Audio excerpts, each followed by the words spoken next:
Students, welcome to our history class. In the last week, we have completed our chapter 1 and chapter 2 of history. In this week, we will now begin the third chapter, Effects of British Rule. Now, in this chapter, we will learn the negative as well as the positive effects of the British rule on the country of India. Third chapter. Now, in this chapter, we will cover the following points: establishment of British rule, British and Marathas, subsidiary alliance, Chhatrapati Pratap Singh, effects of British rule on India, dual government, parliamentary laws. The next part of the video, we will learn the following next points. Establishment of East India Company. All Europeans, including Dutch, Portuguese, French, British, entered in race to capture Indian markets. All of us have studied in our previous history that India was extremely a rich country. All the foreign powers wanted to come to India and have trade. Trade is export of goods and services, export, import. At the same time, India did not have proper government to take care of the country of India, which proved to be an advantage for the foreign powers to come to India and start ruling the country of India. Among them, the powers who wanted to come to India and rule India were the Dutch, Portuguese, French, and the British.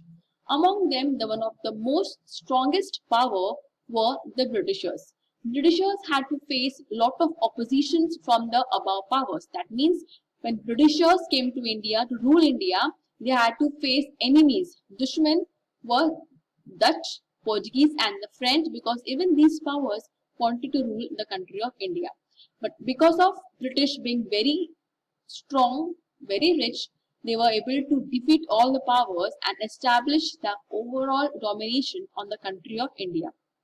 So the first were Dutch, Portuguese, French and the British, the people or the powers who wanted to rule the country of India.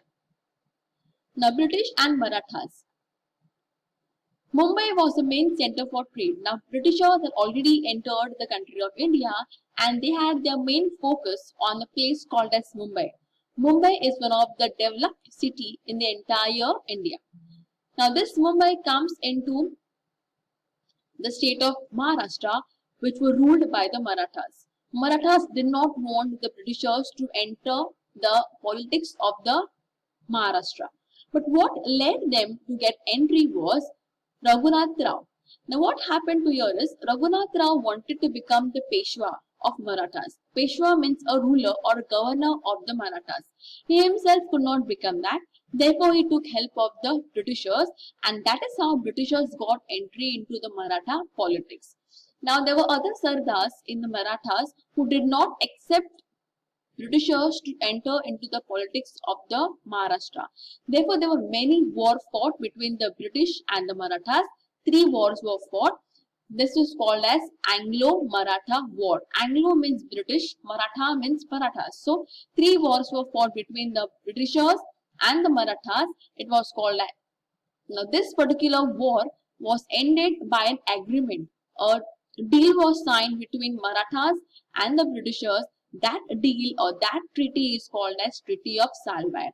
So with this Treaty of Salbai, the wars between the Britishers and the Marathas came to an end.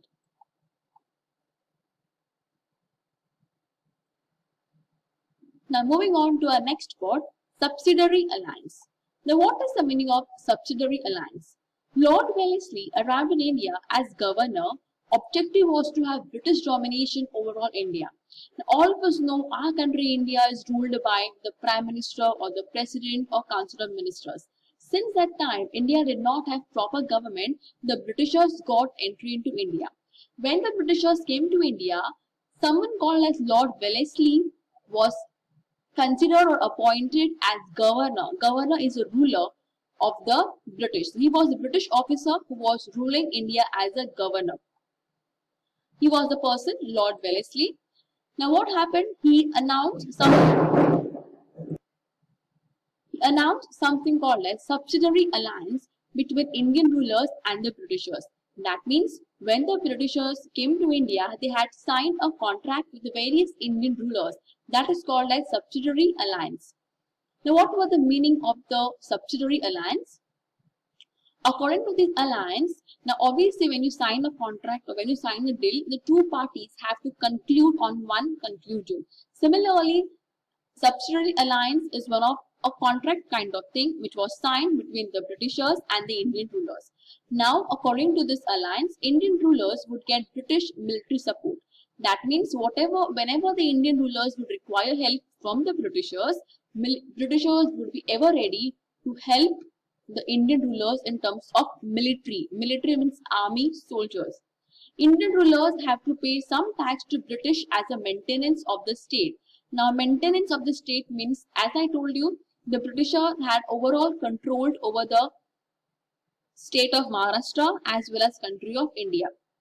So they had to maintain, for example, law and order, to pay for the government officers, to pay for the soldiers, to pay for the police. That is called as maintenance of the state. And for that reason, they got money from the Indian rulers. Indian rulers had to pay tax to the Britishers to maintain maintenance of the state. Now, the ruler was not permitted to declare any war or sign a treaty without the permission of the Britishers.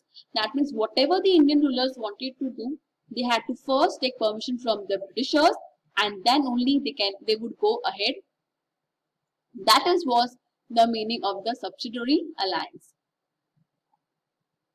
Now, in 1802, Bajirao II signed subsidiary alliance with British, which is known as Treaty of Versailles.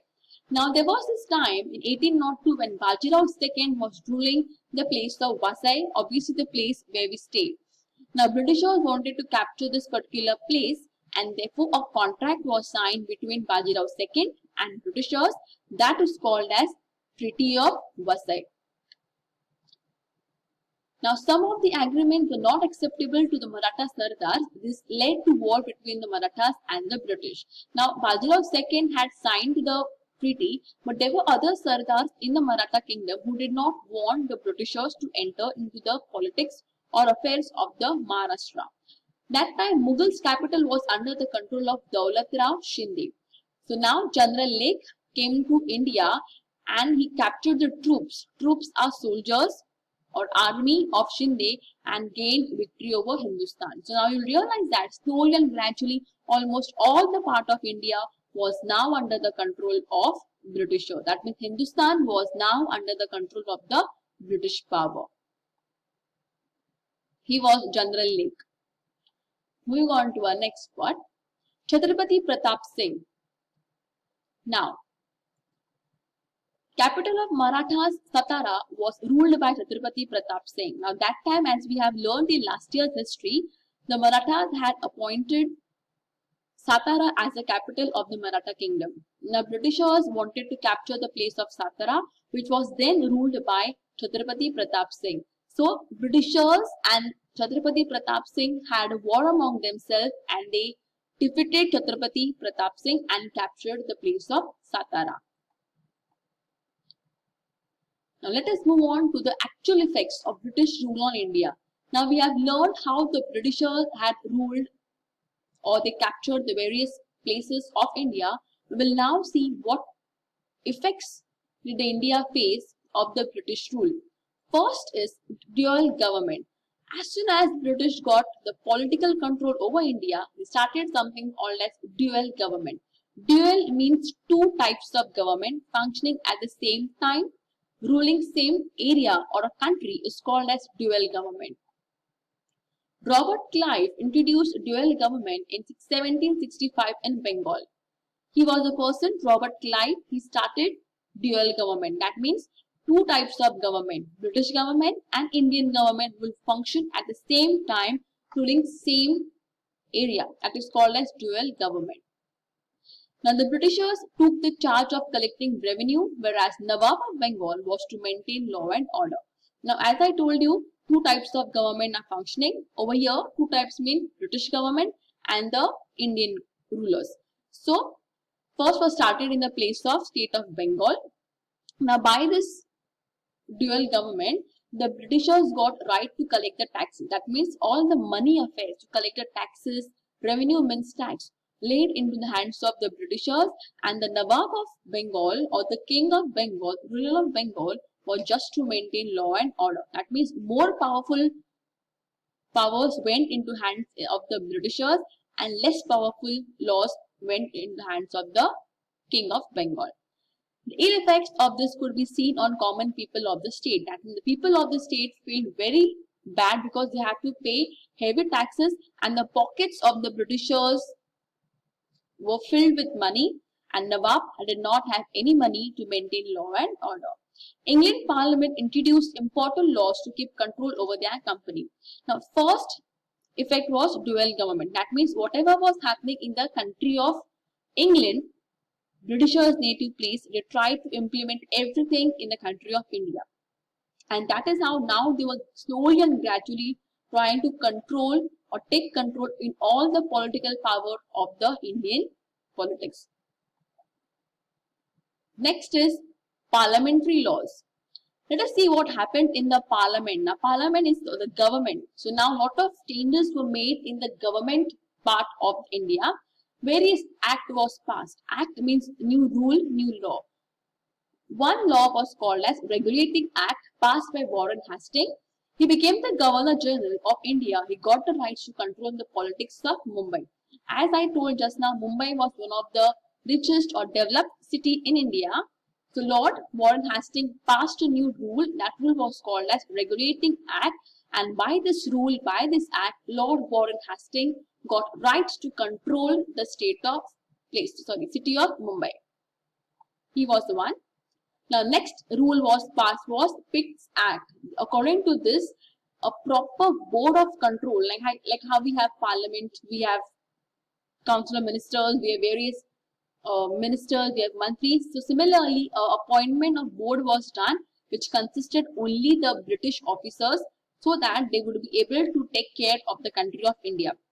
Now, obviously, when they have to rule the country of India, they required help of the various powers.